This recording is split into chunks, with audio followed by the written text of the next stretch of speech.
Namaste everyone. So today I'm going to talk about my journey of discovering and understanding intuition. So it all began in 2008 when me and my wife Nandini we started Morpheus. It was a startup accelerator where we used to help young startup teams to build and launch startups. Over the 6 years we worked with about 82 startups, but the particular thought about intuition came in 2011 when we had worked with about 36 startups. So after about a year of trying to build their startups, each startup used to fall in one of these two categories. Either they would be able to take off or just go down. And as you know, each startup is started by a group of young people. So who are the driving force behind the startup? So it really depends upon their working style. Does the startup take off or not? So there had to be something unique about one group. So as we thought about that, this is the first insight that emerged. So the startups which were taking off had founders who were somehow able to do 30x more productive work as compared to their counterparts. What that means is that their actions were leading to 30x additional effective progress for their companies, and hence the company was taking off. Well, this was clear. What was not clear was why such a big difference in productivity, because we used to go through a very detailed selection process, and these people had similar backgrounds. They were working in similar ideas. So startups are all about problem solving, right? So every day you face new problems. So how effectively you can understand and address a problem which comes to you will really determine your speed of action. These two groups had very different approaches to how they solve problems. The first group was very logical and rational. So whenever a problem would come, they would look at it very carefully, try to understand, divide it into parts, collect the data, and figure out what the solution could be. The second group was, however, kind of random. So they would work on a problem, but within few seconds or very early on, if they got a gut feel or an instinct of a possible solution, they would simply go ahead and try it and not wait for a structural analysis or an investigation to be done. If the thing worked out, fine. Otherwise, they tried something else. So the question was, which was the style of problem solving which was leading to 30x progress? The result was quite surprising.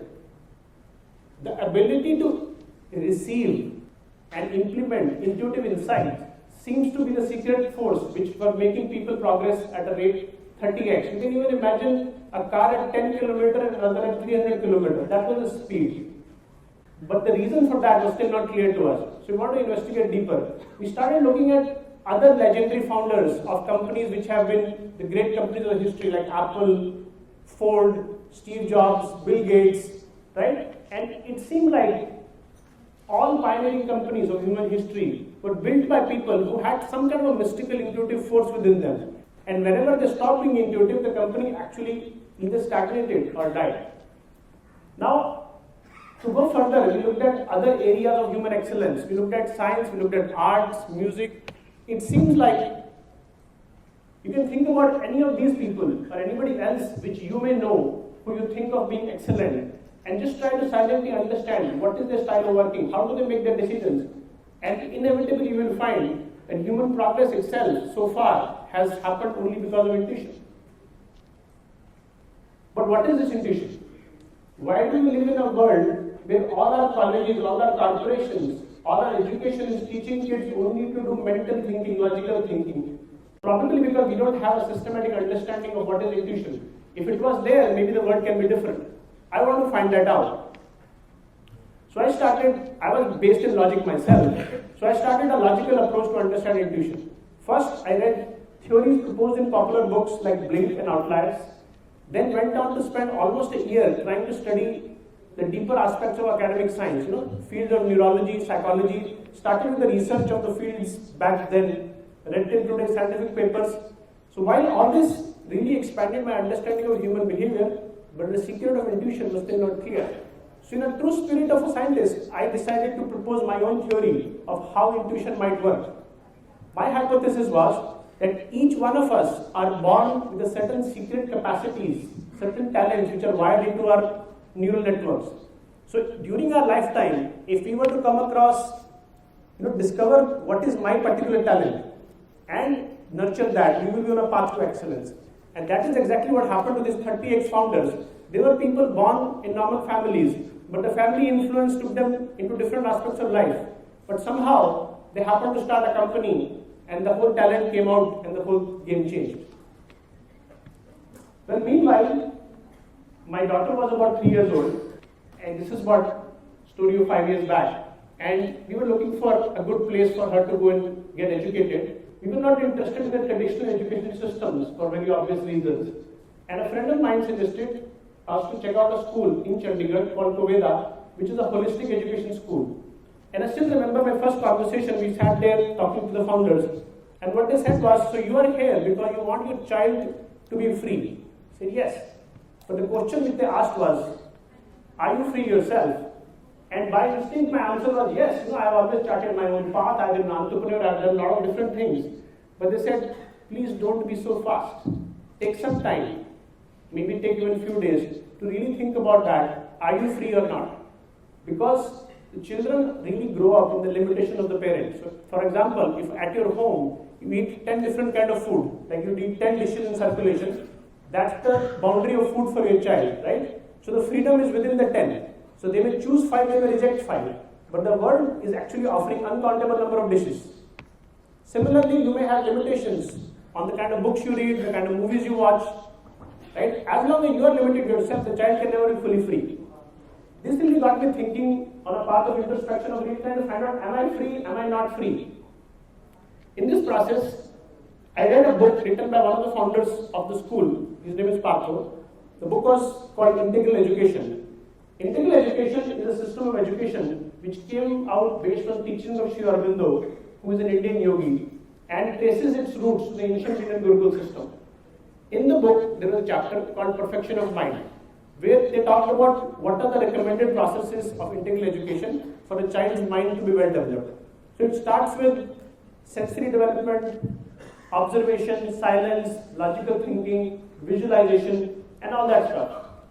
But what surprised me was, in the later part of the chapter, they talked about intuition.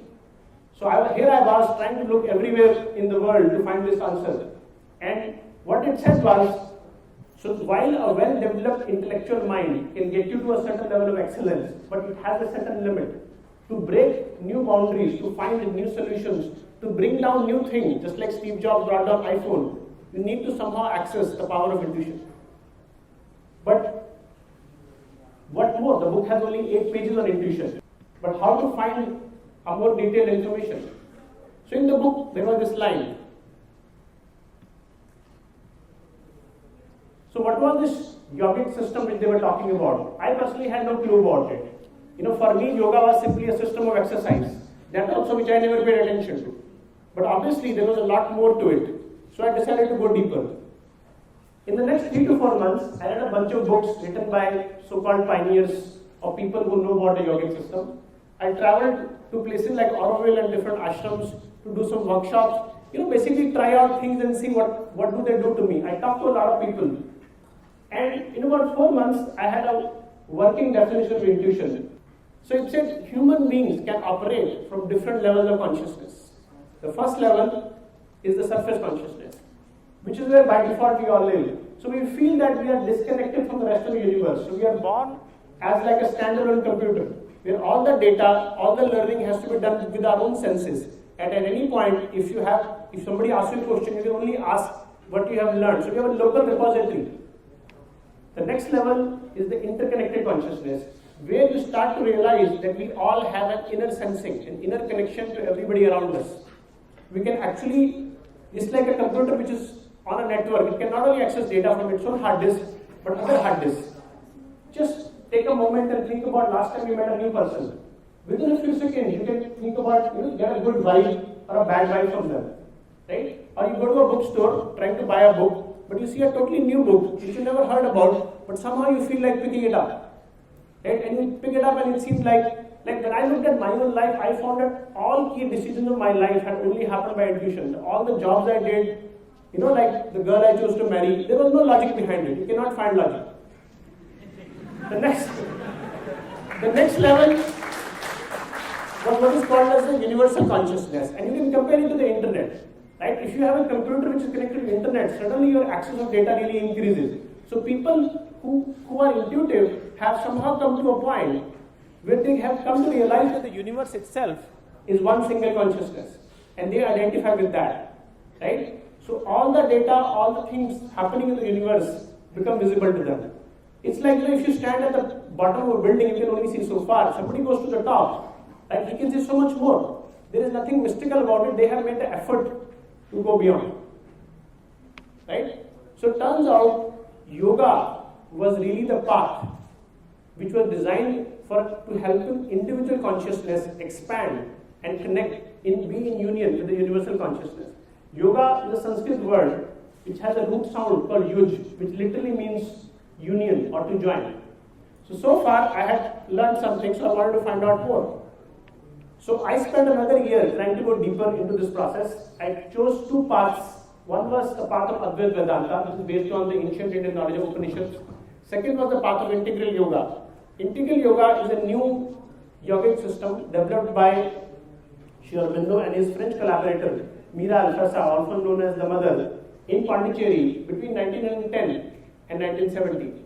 While most traditional yogas concern themselves, their highest aim is to help an individual attain a personal liberation. In integral yoga, personal liberation is only the first step. Integral yoga concerns itself with a collective liberation and a total transformation of life, of humanity. So today I can say with all the confidence that I have been able to find a system where you can understand and develop intuition in a very methodical manner. And I invite you, each one of you, to take on a 21-day experiment in which you yourself can find the true self within you, which is called in Sanskrit Swabhav. Swa is me, Bhav is nature. So we are all born with a certain potential, certain nature, the moment we are conceived. And our true purpose on earth is to live and fulfill that potential. But what happens is that hardly any of us are in touch with our Swabhav. The reason being, even before we are born, we are subjected to a different force, which is called Prabhav, which is called Parabhav, somebody else's nature, right? So before you are born, there is a family culture, there is the whole global culture, which tends to influence you, right? So there is a layers of programming. Everybody, parents are telling to the children, don't do this, do that, education system. Everybody is trying to tell the children how to be good person. They don't allow them to express themselves, right? That programming, that layer becomes so strong that by the time we grow up to be so-called independent human beings, there is no me left anymore, right? So each of our actions is simply out of the same programming. So the journey would be to be free of this programming, right? But to be free of this programming, the suggestion which I am making is start the experiment. Find out some time in your day, 15 minutes, 1 hour, the whole day. Start by becoming a witness of your own actions. We all have the capacity to act and witness at the same time. If you wish, you could just try it right now. As you start witnessing your own actions, the whole psychology behind your actions start becoming clear to you. You can see the programming in action, like, why do you do any of your action? As the programming becomes clear to you, you can see all the influences, all the habits. For example, I never had tea in my life till the age of 23. And I used to tell everybody I don't like tea. And then I was in the US, it was very cold. Somebody suggested to have coffee as a medicine for cold. And since then, I discovered that I really enjoy tea and coffee. Why was I not having tea? Because all through my childhood, it was stored in my home. Tea and coffee are not good for children. Right? So basically that, and when I grew, I stayed in a hostel. And 4 years in a hostel, we all drink chai. But somehow the programming was so strong that I used to say no. Right? Today, if you come to my home, you will see like a whole variety of teas and coffees. Right? So this is just one example of how we become programmed and we never realize, right, where are we going in life. Right? So the thing is, as you start this practice to become aware of your own programming, right, the more you become aware, you will finally come to realize that once you can see the programming in action, you actually have the power to stop it from acting. Right? So if in any point of any moment you have to take an action, suddenly your past programming will come and try to tell you what to do. You can say no to it and just engage with the present context. And suddenly a very beautiful action will emerge out of the present itself. All you have to do is just allow it to flow through. Right? And if you try this, I can promise you your life will change irreversibly. This is just the initial experiment. And of course, the internet is there are so many ways to explore the field more deeply. Can you work on a problem without a motive? That's really the message, right? You go to an office, you have a context, you have to solve a business problem. Can you sit there, put your agenda in the background, just engage with the problem, and let an action emerge? Just allow it to flow. Be present in the now. These are the people I have to thank, the forces which have helped me on this journey. Thank you.